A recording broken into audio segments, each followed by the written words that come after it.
আসসালামু আলাইকুম রহমতুল্লাহ। আল আহাদ সেন্টার থেকে আপনাদেরকে স্বাগতম। গত পর্বে আমরা সূরা আন-নিসার 146 থেকে 155 নং আয়াতের বাংলা অনুবাদ ধারাবাহিকভাবে আপনাদের সামনে উপস্থাপন করেছিলাম। আজ আমরা সূরা আন-নিসার 156 থেকে 165 নং আয়াতের বাংলা অনুবাদ ধারাবাহিকভাবে আপনাদের সামনে উপস্থাপন করব ইনশাআল্লাহ।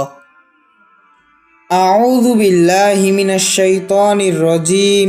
বিসমিল্লাহির রহমানির রহিম। তাদের অবিশ্বাসের কারণে এবং মারিয়ামের ওপরে বড় মিথ্যা অপবাদ দেওয়ার কারণে তারা ঈমান গ্রহণ করতে সক্ষম হয়নি।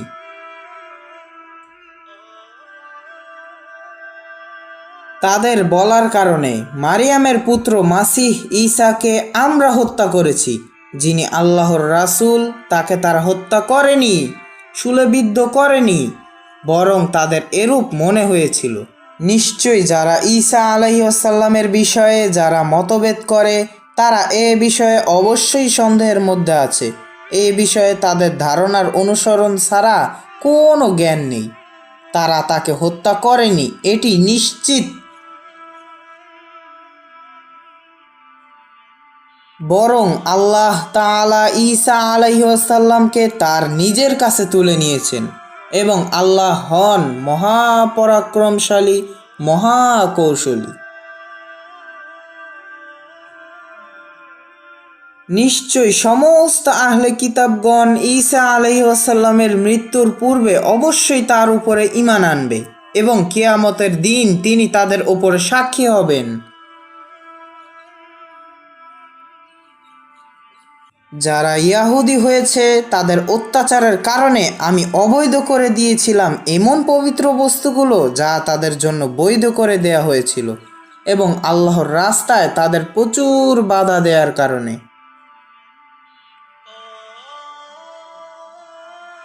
তাদের সুদ গ্রহণ করার কারণে, অথচ উহা তাদের জন্য নিষেধ করা হয়েছে, এবং তাদের অন্যায়ভাবে মানুষের সম্পদ ভক্ষণ করার জন্য।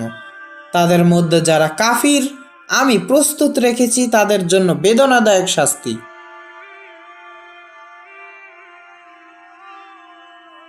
কিন্তু তাদের মধ্যে যারা জ্ঞানে পারদর্শী এবং ঈমানদার, আপনার প্রতি যা অবতীর্ণ হয়েছে তার উপরে তারা বিশ্বাস করে, আপনার পূর্বে যা অবতীর্ণ হয়েছে তার উপরেও তারা সালাত প্রতিষ্ঠা করে এবং যাকাত আদায় করে, এবং তারা আল্লাহর প্রতি বিশ্বাসী এবং পরকালের প্রতি বিশ্বাসী।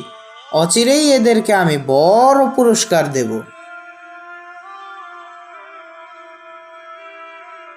নিশ্চয়ই আমি অধ্যাদেশ পাঠিয়েছি আপনার প্রতি, যেভাবে অধ্যাদেশ পাঠিয়েছি নূহ আলাইহিসসালামের প্রতি এবং তারপরে অন্য নবীগণের প্রতি, এবং অধ্যাদেশ পাঠিয়েছি ইব্রাহিম আলাইহিসসালামের প্রতি, ইসমাঈল আলাইহিসসালামের প্রতি, এবং আইয়ুব আলাইহিসসালামের প্রতি, ইউনুস আলাইহিসসালামের প্রতি, হারুন আলাইহিসসালামের প্রতি, এবং সুলাইমান আলাইহিসসালামের প্রতি, এবং আমি দান করেছি দাউদ আলাইহিসসালামকে জাবুর